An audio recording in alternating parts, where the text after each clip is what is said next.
The Teenage Mutant Ninja Turtles may be teenagers, but this year they actually turned 40 years old. With new movies, shows, toys, comics, and video games, the celebration of Turtles is going stronger than ever. Here to talk all about the lasting legacy of Leo and his brothers, the co-creator of TMNT, Kevin Eastman. Cowabunga! Cowabunga! I've been doing this for a long time. Can I just geek out real quick? Please. I've been a massive Turtle fan forever. I've never got to meet you. I just want to thank you personally for bringing decades of joy to me, everyone up here, thousands of people in there. Yes. The Turtles rule. Just thank you. Well, thank you very much. It really is amazing to me that we've had the best job. The childhood dream has been fulfilled, but I've been not for 1 year, 2 years, but we've been doing this for 40 years, and it's thanks to everybody out there that's fell in love with those Turtles and support us all these years. We're very blessed. So. What's interesting about Turtles is that it reinvents itself every couple of years while still maintaining the core of what is important. I have a 6-year-old. She loves the new Turtles movie. I'm old and I had the old Turtles movies and toys and everything like that. What makes this work over and over and over again to new generations every time? Because everyone's trying to crack that code. If there's a secret, you don't have to let it out, by the way. But like, why do you think it keeps resonating with new children over and over again? Well, it's a really, it's something that Peter and I have talked about, co-creator Peter Laird, myself, have talked about over the years of, whether it's just the love and passion that we had and how much we grew up and we loved about comic books, we put all that love and passion in the first issue and then every issue since. And that aspect of family, the adoptive family of the Turtles, that they're mutants, you can't identify to any particular race, creed, or color, and people can imagine themselves as these characters. And what has seemed to transcend to each of the different versions of them is that aspect of family and the meaningfulness of that family to the Turtles. So now we're this year, like Mutant Mayhem, which you mentioned, which I adore that movie. It's so good. The director grew up as a Turtle fan. Yeah. He had all the toys, he wore the Halloween costumes, he did stuff, and he put all that love into that movie, and it shows because you could tell. Laugh out loud funny. Yes, yeah, no, he took some of my favorite like deep cut mutant villains and brought them in there. Like I was geeking out watching that. The Last Ronin, I just reread it, love it. You've been kicking around sort of the idea of the video games and movies and stuff like that. What's kind of next for that franchise for you? Well, what's amazing about that is that it's an idea that Peter and I had originally back in 1987. It was just when the toys and the cartoons first took off.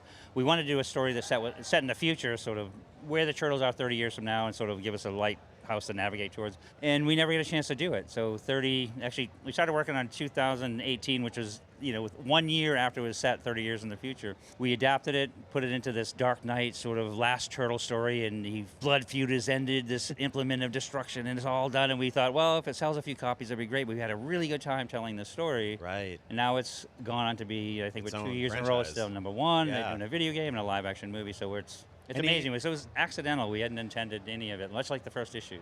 Well, you know why? It's because Raphael is the best turtle and people want more.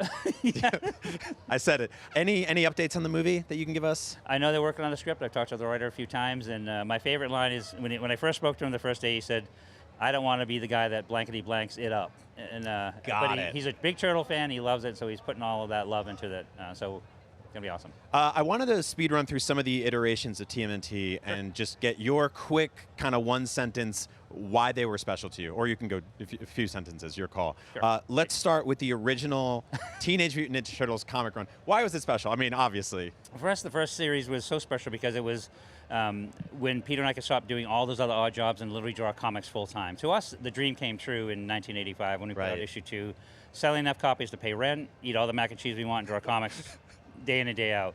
So beyond that, that was it, and we were lucky it continued. So yeah. So the original run for Turtles special because of rent and mac and cheese. Mac and cheese. You heard it here. The IDW TMNT comic series. Why was that special? Adore the series. It was after a couple different iterations of the Turtles. This was something that was had a bit of a break. So when it came back as a comic series, I got to work with the incredible Tom Walsh, who had so many wonderful ideas based on the original series.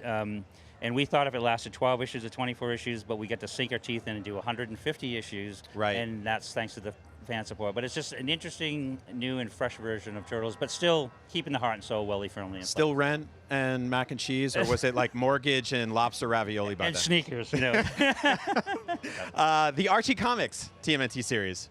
Love the Archie series because when we, the original black and white series was a bit edgier, contended for an older audience, and when he launched the TV show, the cartoon series, the original series, and the toys, we wanted something that would be just for those fans, a much younger fan base. So Archie is the home for that, good, wholesome comic goodness, and so we did a series with them, and I adore those adventures. They were original, unique, and awesome.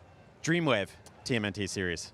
Love that series. It was short-lived, too short-lived, to Right. be honest. I thought they had a great take on it as far as what they wanted to do with the concept. Further it, make it a little bit edgier, take it back a little bit more towards the original black and white series, but in full color, and again, too short-lived. I really enjoyed that series, yeah. My entry point, the 1980s TMNT animated series. I have to listen to the theme song with my kid in the car on the way to camp 2 days ago, so it's always in the house. Why is this one so magical? The original series? Yeah. Well, you know, it's funny because I found out later that Chuck Lorre actually wrote the theme song. Yes, which is really I just funny. learned that today. Isn't that crazy? Yeah. It's so and, crazy. And the first time, it's funny, the first time I met him, he said, you know, my kid finally thought I was cool because I wrote the Turtles theme song when she was going. Yeah. But no, that series, again, was written down. We worked with the artists and the writers to write it down for a much younger audience, which was so much fun because you could be more playful and more open and try some wackier ideas than we could in the series, and that was a lot of fun. The 4Kids TMNT animated series. Love that series because they went back to a little bit back towards the black and white comics. Yeah. It was like the Dreamweaver. It was a bit more edgy, darker in some of its tent. They were a little longer. A little Yeah. longer. Lots of shadows, so Yes. they're moody, you know. But it was but that was a fun series. Fox Kids live action Ninja Turtle series, The Next Mutation. I love that series. I I love it worked too. really hard on that. Yeah, no, it's like let's take the costume stuff from the movies and bring it into the show. But it was, you know, it's the first introduction to a female turtle, and we loved it. Yeah. And we then have since been able to bring a female turtle back into the IDW series. But I love Venus de Milo, but the series, the fans didn't like it at all. So costumes get itchy and they rot over time. So you went CGI for the TMNT Nickelodeon series. Yes, love that series. No, I'm a huge fan of Cyril Neely. I was a fan of his artwork and his creativity before he took over on the series. Black and white, earlier, edgier Turtles with the comic stuff of the funnier Turtles, the cartoon Turtles, and I think it was just a perfect storm in telling really neat and interesting stories. And I love the CG look. It was fantastic. So. 2007 CGI. Best one. That's your favorite awesome. one. Wow. That's one of my favorites. Oh, that's awesome. Kevin Monroe wrote it and directed it, and it was fun because there's not a lot of turtle business going on at that time, movie stuff. So he was kind of put in this place, and he was left to his own devices to tell his perfect turtle story, and he killed it. I love that series. I love it. It's a great movie. And finally, Teenage Mutant Ninja Turtles Mutant Mayhem. Love this movie so much. It's getting a new TV show. It was perfect. It was laugh out loud funny, and it brought it to a whole new generation. It was, to me, because I see the old fans and the young new fans, and both loved it equally, and that was awesome. There you have it. The history of TMNT with Kevin Eastman. We did it today. We went through them all. Cowabunga. Kevin, thank you so much on behalf of the millions of Ninja Turtle fans out there that watch IGN. Thank you for making something that has entertained us for decades. Thank you. And can I give you a hug? Of course Thank you can. I'm a hugger anyway, so thank you. Listen, I appreciate it. we got Thank tons more Comic-Con ahead right here on IGN. Kick back, order a pizza with some weird-ass toppings on it, and stick around for more IGN Live at Comic-Con.